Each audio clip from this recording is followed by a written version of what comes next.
No debates, no drama. Get ready for some fun and join us now for the free in Fredonia Show. Your pleasure, gents. Highball. Tall glass, no ice, just a little mite of fizz water. Keep a liquor out of it and fill it up with sarsaparilla. Here's your host, Gary SannaBlue Baker.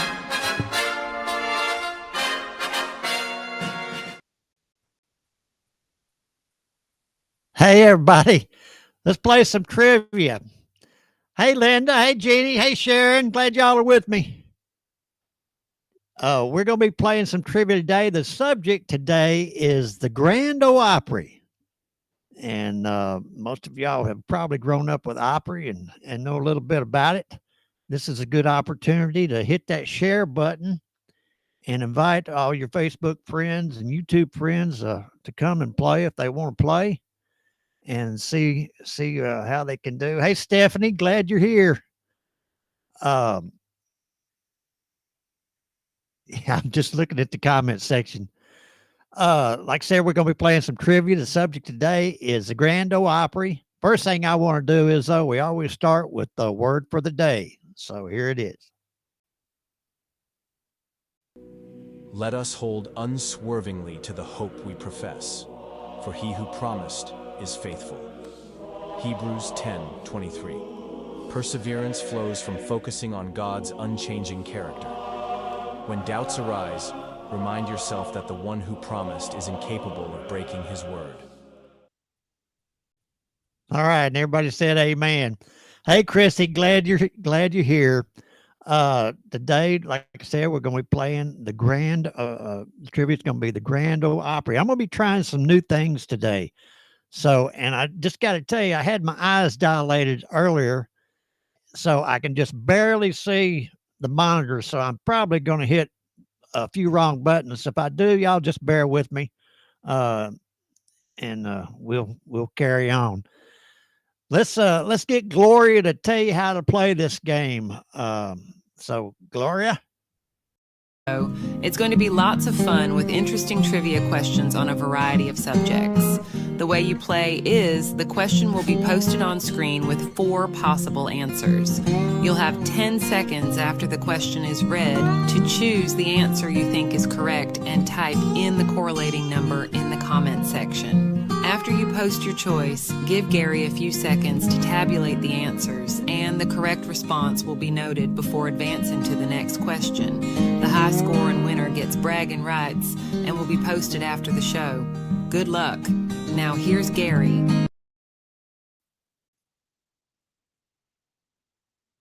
All right, here we go. 30 seconds. Hey, Melinda. Hey, Kathy. Glad y'all could join us. Today's topic is the Grand Ole Opry. We're going to see how much y'all know about the Opry. And you probably, all you people live in Nashville ought to know a lot about it. You should do pretty good. Here we go. Just a few seconds. We're going to have the first question.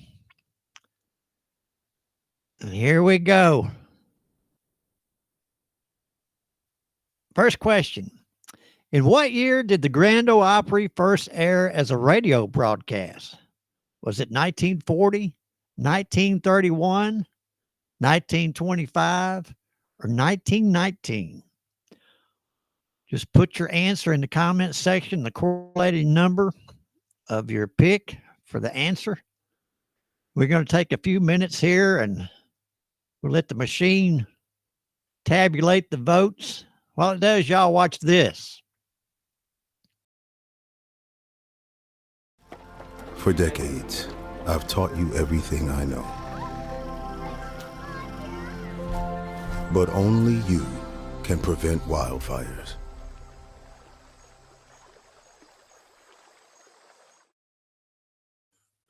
All right, Smokey the Bear.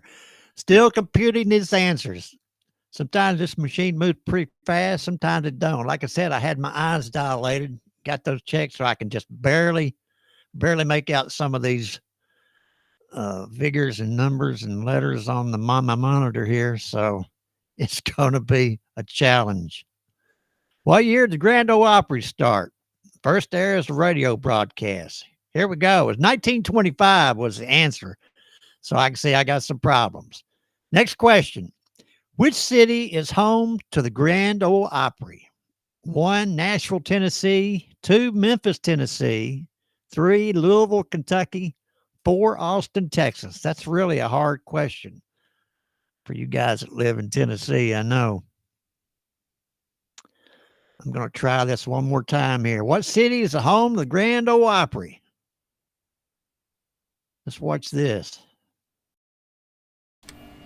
I've run this place for 20 years, but I still need to prove that I'm more than what you see on paper.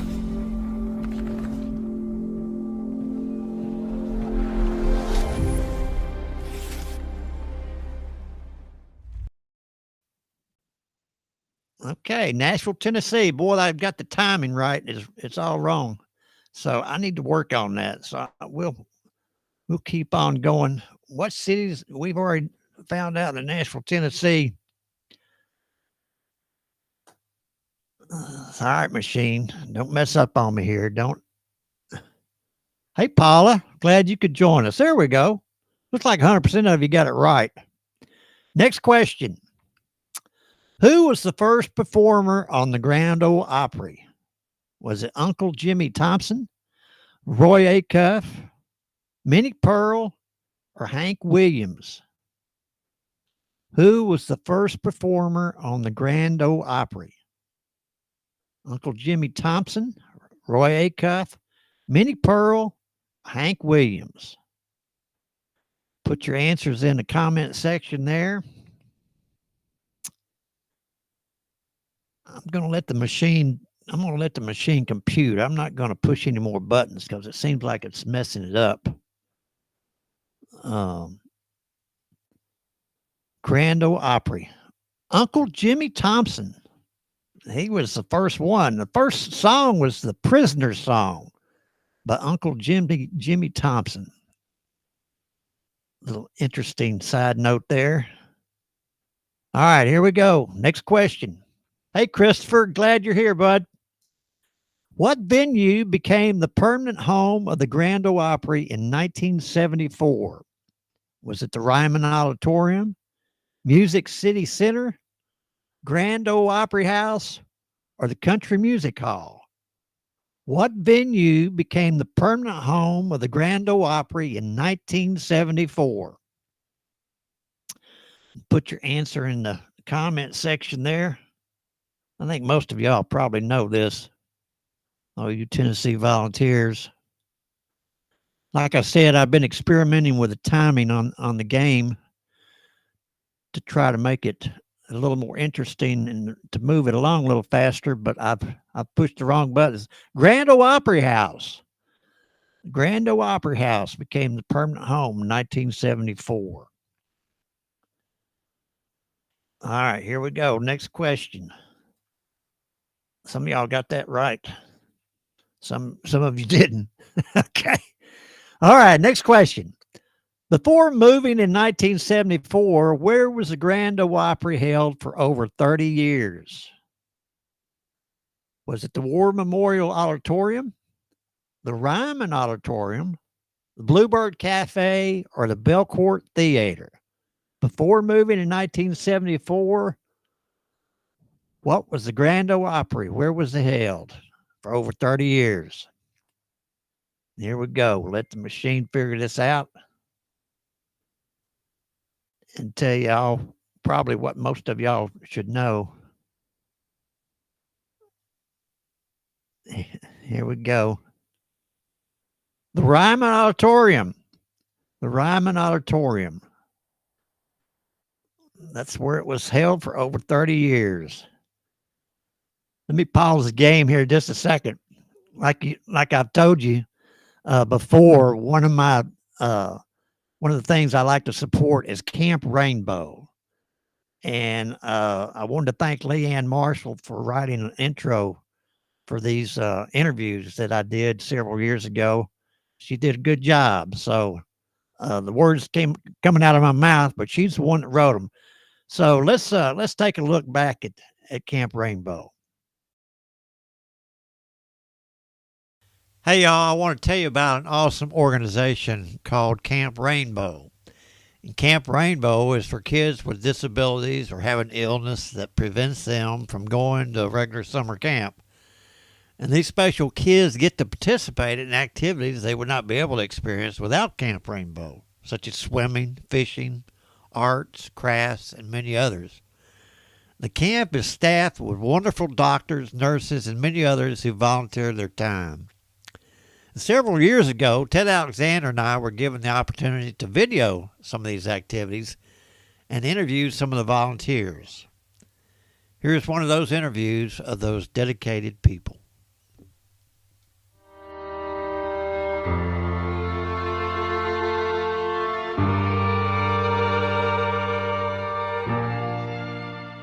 Okay, I'm Jeannie Betancourt, and I've been involved with Camp Rainbow for 5 years. I got involved with it through Premier Medical Group. Is that where you work? I used to work there, and now I'm retired, so I have lots of time to help Diane out. And I was looking for something meaningful in my life, and I asked Diane if I could help her, and I was so touched the first year that I came here by the children that I can't imagine not coming back. Oh, good man. Mm-hmm. I've been impressed with Mom when I walked in the door. It's wonderful. What do you think the kids get out?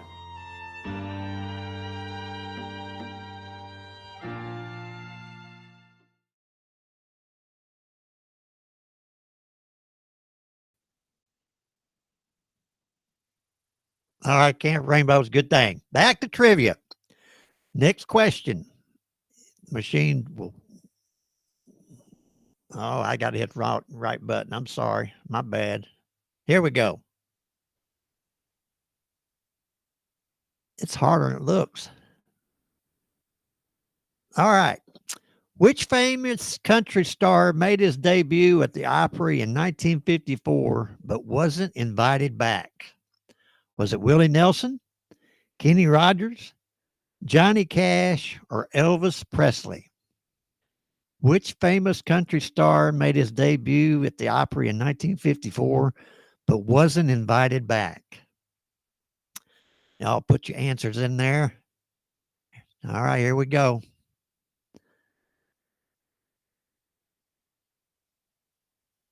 In fact, they told this individual that he needed to go back driving a truck. If you can believe that. Elvis Presley. Some of y'all missed that. I can't believe that. All right, here we go. Elvis Presley. Yeah, they told him to go back driving a truck. Somebody messed up there. Here we go. Next question. We're moving right along. How many shows per week does the Grand Ole Opry typically host? Only one show weekly? Multiple shows weekly? Monthly performances? Or daily shows? How many shows per week does the Grand Ole Opry typically host? Put your answer there in the comment section. Here we go.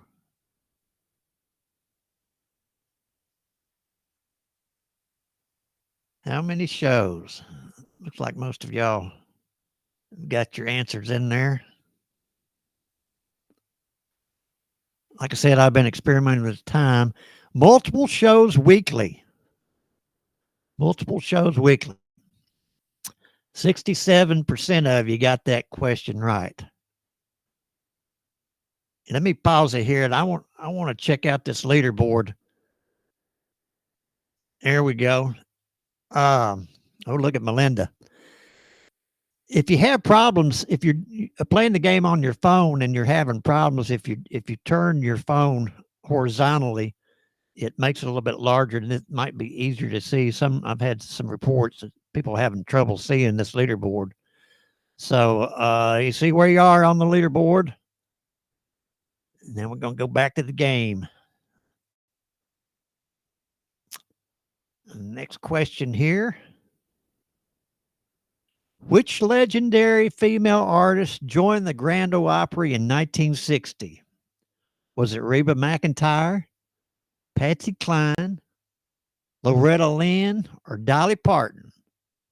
Which legendary female artist joined the Grand Ole Opry in 1960? Got about 9 seconds to put your answer in there. Here we go. Let the machines compute the answer. I didn't know this myself, so it's kind of interesting.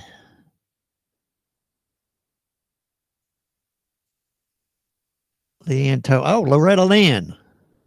Loretta Lynn was the legendary artist. She joined in 1960.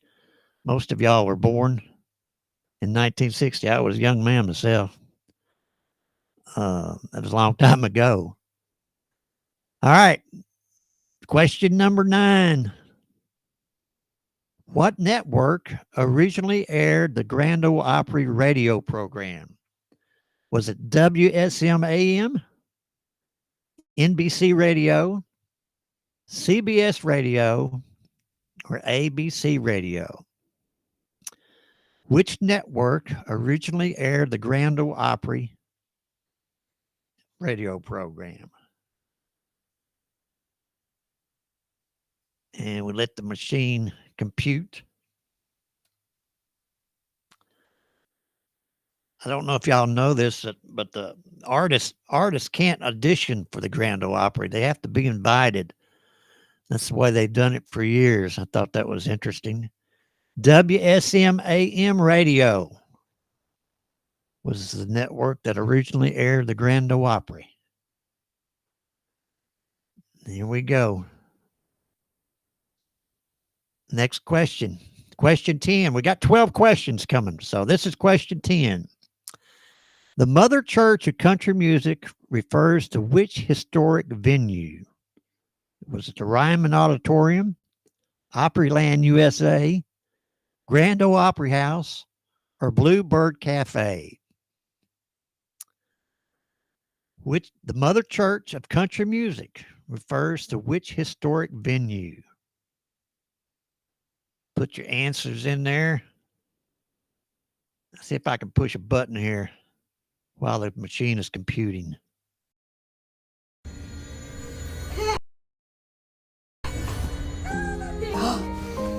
Thank you for your help, Max. Talk to your child about hidden dangers they haven't thought of and check out all our safety tips for caregivers at cpsc.gov. All right, Ryman Auditorium. I don't know if you saw that. That was the correct answer. This machine kind of messes up when I start fooling around with it, so I'm gonna have to figure that out. All right, here we go. That's question number 10. We're moving along pretty good clip today. Grand Ole Opry. Here we go. Next question. Which iconic instrument is embedded in the stage of the Opry House? Is it a golden banjo, star tile from Nashville Streets, guitar-shaped floor panel, circle of wood from Ryman Stage? Which iconic instrument is embedded in the stage of the Opry House? That question is kind of misleading. Here we go. Let's let this machine do itself. I'm not going to mess with it this time. I'm going to have to figure out my timing on it. Hey, I appreciate y'all playing. I really do. The circle of wood from the Ryman Stage. That's in the center of the Grand Ole Opry. It's kind of cool. Here we go. Last question. Which group has performed more times at the Opry than any other act? The Whites, Statler Brothers, Oak Ridge Boys, or Alabama? This is a good question. Which group has performed more times at the Opry than any other act? Put your answer there in the comment section. And here we go. All right, it looks like everybody's in. Sharon, you just barely made it, I think. Okay. Christopher made it too. All right. The whites, they perform more times than any other group at the Opry, than any other act. All right, we're going to go to the leaderboard, see who won this game. It ought to be interesting. You can see it. Leanne, can you see it? Melinda McKinnon, look at that. Won. Jeannie came in second, and Sharon came in third. I hope y'all can see that leaderboard. That looks that's interesting. Eventually, I'm going to start giving away some prizes to whoever wins the game throughout the week, and that ought to make it a little bit more interesting, more fun. Be sure you share and we'll try to get as many players as we can. Now, normally I end the game, and I've been telling stories, and I've gotten mixed reviews on some of these stories. But since this was the weekend of Kentucky Derby, I thought I'd write a story about a horse. So here's my story for to end the show here. Dusty was once the pride of the track, a racehorse with legs like thunder and a name that echoed from paddocks to grandstands, Midnight's Glory. But glory fades, and after too many losses and a limp in his right leg, Dusty was sold off. Not to a pasture, but to a rundown stable at the edge of town, where no crowds cheered and no finish lines waited. That's where Lily found him. She was 9 years old, she had a freckled face, barefoot most days, and she was horse crazy. Her family lived in a small trailer nearby, and every day after school, Lily would climb that splintered fence just to watch the horses, especially the tall, tired one with a scar above his eye. "He's no good," the stable hand once muttered, but Lily didn't believe it. "He's just waiting for someone to believe in him," she whispered to herself. She'd bring him carrots she'd saved from lunch, and she'd brush his patchy coat and sing to him, songs she would make up as she went along. And every day that old horse lifted his head just a little bit higher. Then came her birthday. Her parents couldn't afford a present, but the stable owner, who had quietly watched all those afternoons, walked up with a soft smile and told her, "You've already given that horse more than anyone else has. How about this? You can be his girl, come every day and help take care of him, and he's yours, right here." Lily didn't scream. She didn't cry. She just wrapped her arms around Midnight's Glory neck and whispered, "Happy birthday to both of us." And from that day on, they were a team. Not racing, not winning trophies, just healing together. You know, sometimes dreams don't look like the way you imagine, but they can still come true in any place where love shows up. All right. I hope you enjoyed the story there. Once again, appreciate y'all playing. And I'm trying to hit some buttons here. Be sure you invite people to come and play. We'll get as many people on here as possible, and we'll have some fun. Y'all have a great weekend, and I'll see you next time. Love every one of you. Possums eating on top of me. That's for Leanne.